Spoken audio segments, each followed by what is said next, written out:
আহকাম, যে সমস্ত শরীয়ত আমাদেরকে দিয়েছেন, সেটা হলো উভয়ের জন্য, মহিলা এবং পুরুষদের জন্য। তাদের মধ্যে কোন রকমের পার্থক্য করা হয়নি। যে বিধান আল্লাহ পুরুষদেরকে দিয়েছেন, সেই বিধান আল্লাহ মহিলাদেরকে দিয়েছেন। আজকে আপনি শুনতে পাবেন আমাদের মুসলমানের মধ্যে একটি দল, একটি ফিরকা, তারা বলে যে পুরুষদের নামাজ আলাদা, মহিলাদের নামাজ আলাদা। আল্লাহ পাক রব্বুল আলামিন কোরআন এবং হাদিসের ভিতরে কোথাও খুঁজে পাবেন না যে পুরুষদের বিধান আলাদা রয়েছে, মহিলাদের বিধান আলাদা রয়েছে, তাদেরকে আলাদাভাবে নামাজ পড়তে হবে, পুরুষদের আলাদাভাবে নামাজ পড়তে হবে। জি না, আপনি পাবেন না।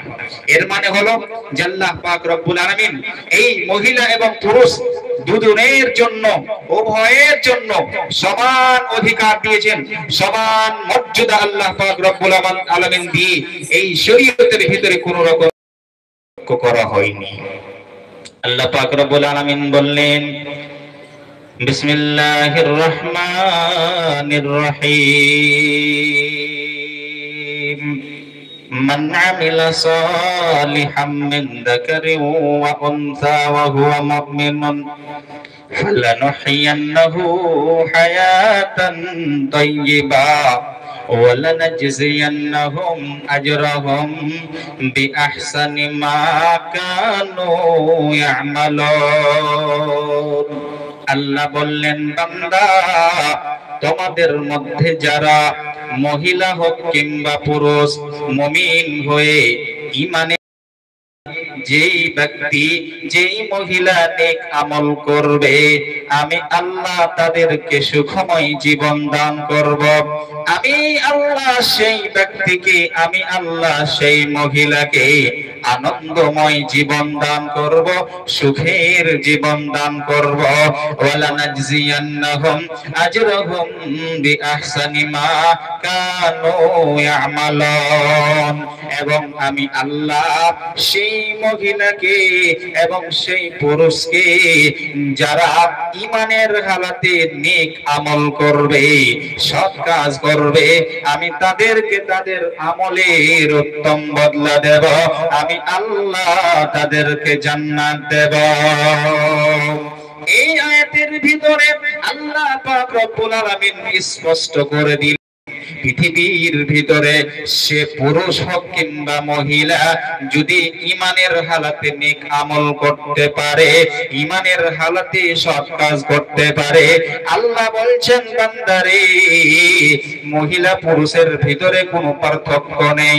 যারাই নেক আমল করবে, যারাই সৎ কাজ করবে, আমি আল্লাহ তাদেরকে আনন্দময় জীবন দান করব, পৃথিবীর সুখ শান্তি আমি আল্লাহ দেব, আমি তাদেরকে সুখের জীবন দেব, এবং কিয়ামতের দিন আমি আল্লাহ তাদেরকে দেব জান্নাত। কি বুঝতে পারলাম? মহিলা পুরুষ তাদের মধ্যে কোন রকমের পার্থক্য করা হয়নি। যে বিধান আল্লাহ পুরুষদের দিয়েছেন, সেই বিধান আল্লাহ মহিলাদেরকেও দিয়েছেন।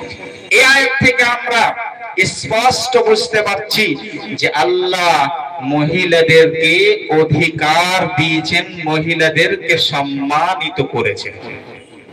ইতিহাস আপনি পড়লে পারে বুঝতে পারবেন যে অজ্ঞতার যুগে, জামানায়ে জাহিলিয়াতে যে সভ্যতা বিস্তার লাভ করেছিল, ইউনান সভ্যতা, মিশর সভ্যতা, মিশরের তাহজিব কিংবা ইউনানের তাহজিব, আরবের তাহজিব কিংবা ভারতের যে তাহজিব কালচার সভ্যতা বিস্তার লাভ করেছিল, সেই সভ্যতার ভিতরে মহিলাদেরকে তাদের অধিকার দেওয়া হয়নি, মহিলাদেরকে তাদের সম্মান দেওয়া হয়নি, মহিলাদেরকে মারা হতো, তাদেরকে পিটা হতো, তাদের উপর জুলুম অত্যাচার করা হতো। সেই মহিলাদেরকে মানুষ মনে করা হতো না, মহিলাদেরকে শুধুমাত্র নিজের চাহিদা পূর্ণ করার বস্তু মনে করা হতো, ভোগ বিলাসের সামগ্রী তাদেরকে মনে করা হতো। সেই মহিলাদেরকে সেই সভ্যতার ভিতরে তাদের অধিকার দেওয়া হয়নি, মহিলাদেরকে সম্মানিত করা হয়নি। মহিলাদেরকে যদি